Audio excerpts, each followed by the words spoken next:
Hello everyone, welcome back to the Limits of Adhesion and our USF2000 track guide series. This week we are at Watkins Glen, the full international boot layout, and it's Ture in the hot seat once again with a 145.911. So as ever we will show you the lap and we'll talk you through it, and then we'll show it with chase view. Hope you find it useful. The last week of the season, it's been enormous fun and always a great track to have a race on with all the slipstream battles. So let's get into it and enjoy this tutorial.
Here we go then, down the main straight, and we're looking for the braking marker boards on the left hand side. There we are.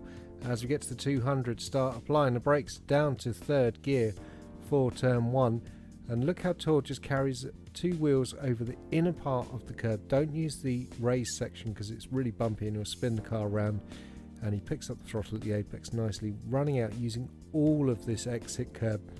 This is quite brave going that far out because it's very bumpy out there, and any further than that and you're probably going to get an off track.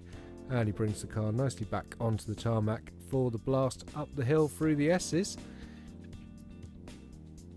So here we come through the S's, and the inner loop, as it's called, or the bus stop as a lot of people know it, certainly I do. This is a really important corner on the lap for lap time. Now, last season it was really hard to get the USF over the entry curb, and I was having a lot of crashes, and certainly a lot of other people were, and we found it easier just to sort of avoid it. But Ture shows you exactly how to do it on this way, and he's already turning in at the 200 meter board, angling in, just picking up the brake at the 100 meter board, but tiny bit of brake down to through 5th gear, and that's it. And now he's straight back on the power. So do practice this. I took a couple of attempts to get it right, and when I did I just saw a huge improvement in my lap time. So well worth practicing that entry and that technique, because it is super fast.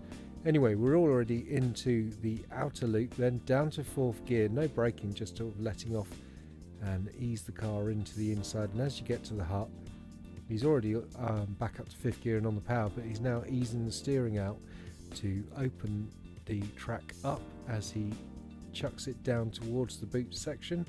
And there's a little square of tarmac on the right hand side as you come to this corner, and that's what I tend to use as my braking marker for this left-hander. So we're in 5th gear on the approach. There's the tarmac, and he's already on the brakes then. Down to 3rd gear. Lovely corner this, really good fun. And just being patient, picking up the throttle there. You see like picking up the throttle to half and then all the way to full power when he knows he's going to get round the corner, and using all the exit curb as he drops down to toe corner. Really challenging corner there is toe. You need to make sure you get a really nice exit speed because of the straight after it. And you're looking for the 100-meter board as he comes down here. Now Ture actually gets a bit of a lock-up on the way in. You'll hear the scrub on the full speed laps. There you go, braking and getting the turn in, only down to third gear. Despite being a hairpin, it's quite cambered, so you can carry a decent chunk of speed through here. And he's already on the power, and there's this little exit lane on the exit of the corner, which means you can run a little wider than you would normally expect. Here it is there on the left hand side, and it just helps you with getting a nice exit if you can make use of that.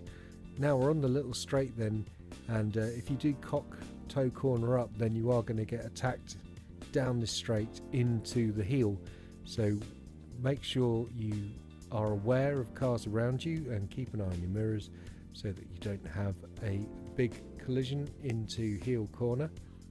Again, we're looking for the braking marker boards on the outside of the track.